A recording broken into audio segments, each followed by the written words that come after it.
So the goal of what we do in Life Power is to improve the mind, improve our decision-making mechanism. We have the idea that the spirit is perfect, the spirit does not make mistakes, and the spirit is immortal. When you have a problem with your body, you go to the doctor. But most of our existence and difficulties of existence are in the mind. And this is what we do. We are experts for improving your mind. So now we go into the mind, okay? When we start examining the mind, we have it on page, I think it's page 8. The mind has two major parts. We call them the two elements of the mind. We have the aware mind. We have the reactive mind. And first, let us understand what is the difference between the two. Right now, you're here listening to me talk.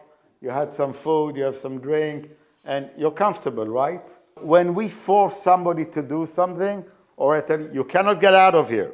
You're not going to get out of here. You're going to stay until the end.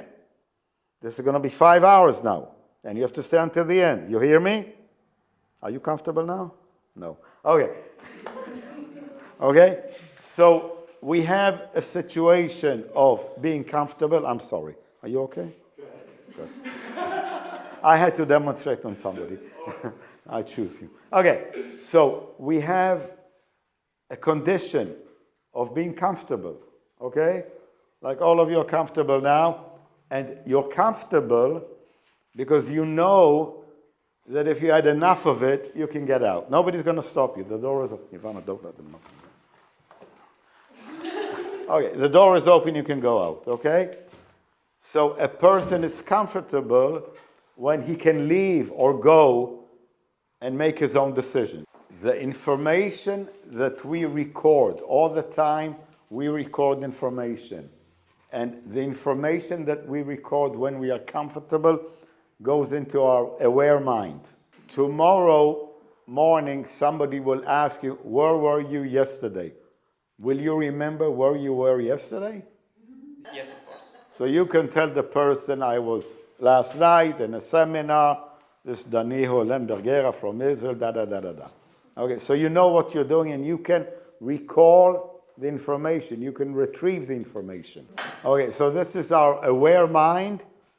We record comfortable experiences into our aware mind, and when we need the information, we can easily retrieve, take out the information. So we use the information in the aware mind all our life to make decisions to improve our survival. Now, if you look at page 10, the aware mind, the operating basis of the aware mind is similarity and differences. Okay, you drove here by car? Yeah. Good. And there was a lot of traffic, you say? Yeah. Okay. And when you drove, sometimes in the street crossing, there is a red light. Yeah. And what do you do in a red light? Stop. Okay. And then comes on a green light. And when the green light comes on, what do? You can do. How do you know this? It's by remembering. By remembering. Good. So in our mind, from being a kid actually, you know, red light stop, green light go. Okay? And if you go in red light, what happens? Well, you will be punished. Punishment. Very good. Correct answer. So the aware mind, we also call the analytical mind, because all the time we perceive the environment and we comparison. We compare what we see now with what we have in our mind. We say it's in our brain, it's not in our brain, it's in our mind, but we're not going to talk about that because it'll take another few weeks. But the information is in our mind and we compare the information in our mind with what is in the environment. So when you were driving here, you see red light, you know stop. You see green light, you know to go. Okay? So we all the time make decisions and we all the time compare what is in front of us with data that we have in our mind. Now, this mechanism is perfect. It never makes mistakes. But we all know that in life we make a lot of mistakes. We do things that are not good for us, not good for others. We do something, then we regret it. We feel bad. We have aches. We have emotions, bad emotions, fear, sadness.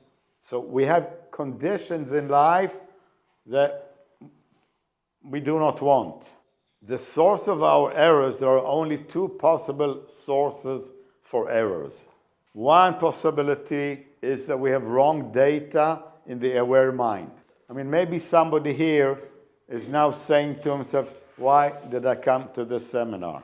This is so stupid what he's saying. What am I doing here? And the reason that the person came here because somebody told him it is a dating seminar.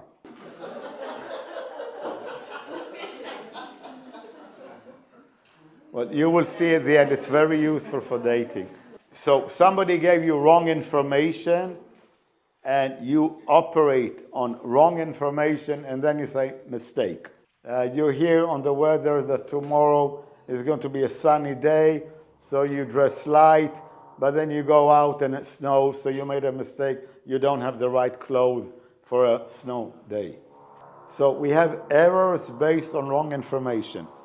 So this is one kind of error or mistake we make, but the major error we make that causes suffering is coming from information in our reactive mind. So what is in the reactive mind? We are talking about something called trauma. Now, in all the languages I know, there is the word trauma. Now, trauma is a Greek word, so it's been around for thousands of years, and it means pain that has a lasting effect. Okay? So if I go like this to Andra, not a trauma, but if I go hard and he remembers it, then it becomes a trauma. So trauma has two main characteristics, two properties. We have pain, two types of pain. One is physical, and the other is emotional. Two types of pain. The other thing is unconsciousness. So a lowered level of awareness, a lower level of communication with the environment. Now, when I am under pain, when I feel pain, physical pain or emotional pain, my condition that we spoke about, experiencing comfortably, goes down. I cannot experience comfortably. And when I don't experience comfortably, I am in a state of lowered awareness. I go into a state of unconsciousness. Now, unconsciousness can be total or partial. This is important. Total unconsciousness is if I get hit very hard and I faint, I go totally unconscious. I'm not aware of the environment at all. Okay, when you go to hospital for an operation, what is the first thing they do? Anesthesia, right? So there is a special doctor, expert for making you unconscious. That's his job, to make you unconscious. Because they know that the pain is so strong that you cannot experience the pain, they put you into a state of unconsciousness. So unconsciousness, we said full or partial, because when I go to the dentist to pull out a tooth, he gives me a local anesthesia.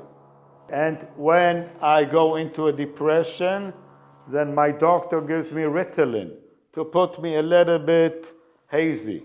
And when I'm in a bar and I see a pretty girl, so I go a little bit jittery or nervous. So what do? I drink a few beers or vodka or whiskey or whatever to put myself into partial unconsciousness. I say, well, before I go to this girl and start talking to her, I'm going to make myself a little bit, and then it's easier because I'm not fully aware of what's happening. I change my emotional state to be less aware of what's going on.